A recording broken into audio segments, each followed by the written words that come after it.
You're just starting out to become an entrepreneur, either because it's a new year go, or perhaps this is something that you're first stepping into, or even if you know that you should perform marketing or do market research when starting a business and don't know where to start, this is kind of what the things you can do, right?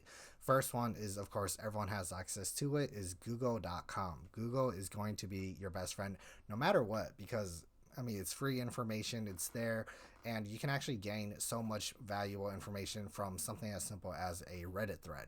That kind of tells you what customers are having pain points at, what they're enjoying, and what can be improved upon. So Reddit's been, a lot lately, like really present within AI because AI is scraping that information along with SEO stuff. And so, in general, you can also do your own manual scraping, and that'll give you a general direction. The second one that I would say with Google is you can always use Google Scholar. Now, with Google Scholar, there's certain things that you want to always make sure to check because even though the paper or study might be relevant to the product or service that you're trying to sell with your business, it's not going to be as copy and paste. And so, a few things that I've seen from Google Scholar is that perhaps there's a really good study and it's exactly my topic that I need for my secondary source, but I find that it was conducted in New Zealand or perhaps it was done in Taiwan or China, and with geographic differences, there's going to be a difference in culture, difference in behavior, shopping behavior, and even how we interact with ads. And if you look at the ads in the United States compared to ads in Japan, it's vastly different.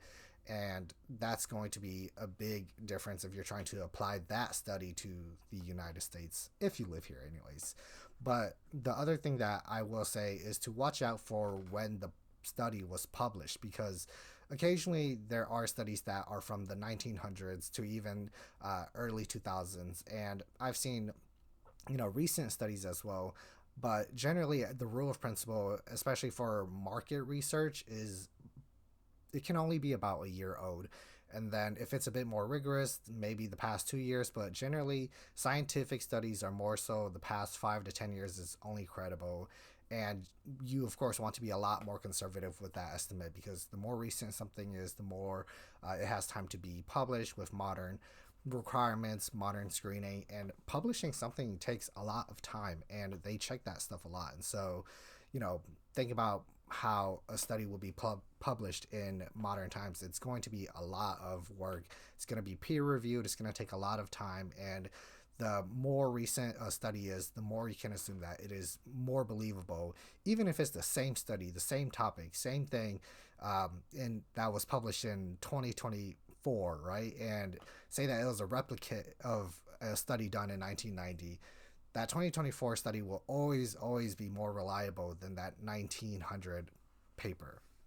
And so just two things to look out for. And it's also important that we actually read the paper too.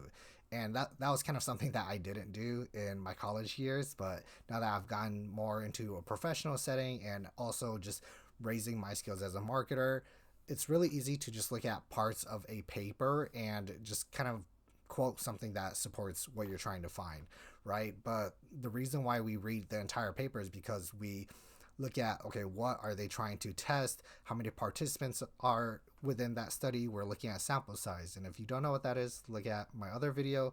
We're looking at sample method and kind of why they chose that method in the first place compared to the other 8 methods that are available.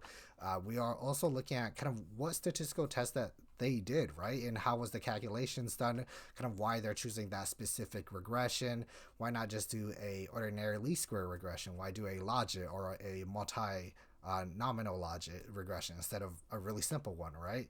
Or why are we trying to calculate an alpha, and what's the point in that? And so when we start to understand these nuances, we see that a lot of these terms are brought up in other papers, but we also see that researchers are doing this because it creates foolproof calculations, allowing them to say, we did the test and we ran these stats, and based on the math, our research and findings are credible. And that's the data proving what their hypothesis is, or sometimes the null hypothesis disproving that. I might have said that backwards. I always forget the two.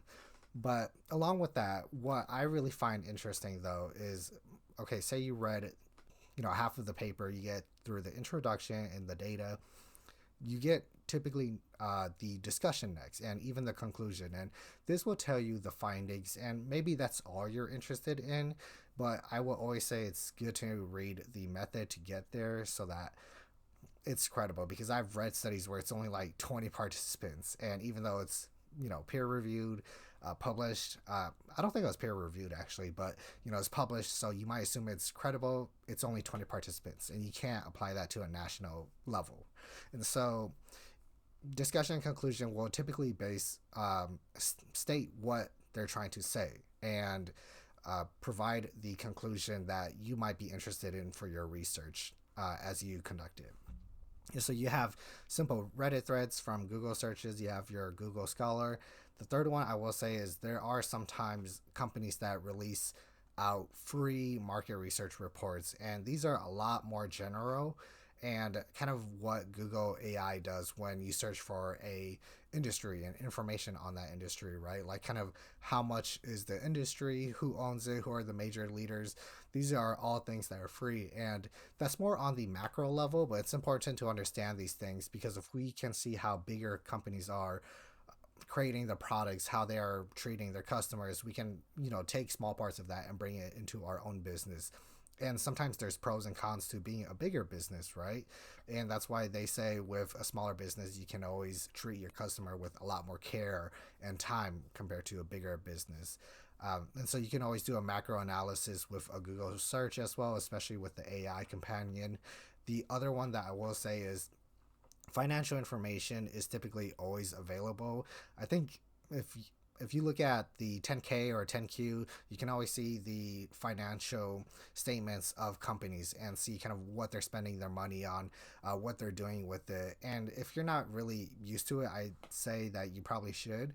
And it gives you a general understanding of where their spend is going at and perhaps why they're going in that direction, right? And this is kind of what people do when it comes to stock analysis as well. Part of can't remember the term on top of my head, but the opposite of quantitative analysis, right? They're looking at the foundational things of a company, seeing if they're growing, and if generally leadership and the news that are going on about that company and it's good, then typically you can assume that there's some reason that's going to grow as a company, and it kind of trickles down.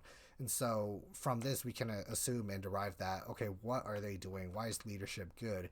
And if leadership is good, then what are they doing as leaders to provide a better work environment? And what does a better work environment mean? Typically not always higher pay. Maybe it's because the employees are treating customers a lot better, more time, even though they're a larger business. I just said that larger businesses can't always give customers all the time and the extra care that a small business can. But I'm saying there's nuance in this. If a large company takes care of employees, now I'm wrapping the idea of Simon Sinek, Start with Why, right? If a big company starts doing that and they're growing because of that, then they can do exactly what a small business can do as well. And so there's a nuance to all of this, but hopefully that's understandable.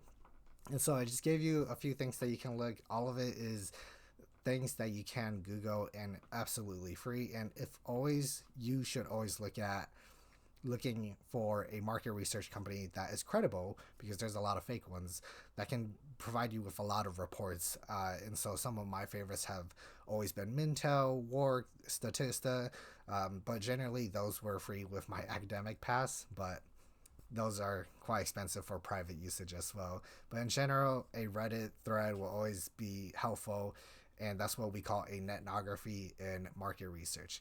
If this has been helpful, and if you have any other questions, let me know in the comments, and I'll see you all later.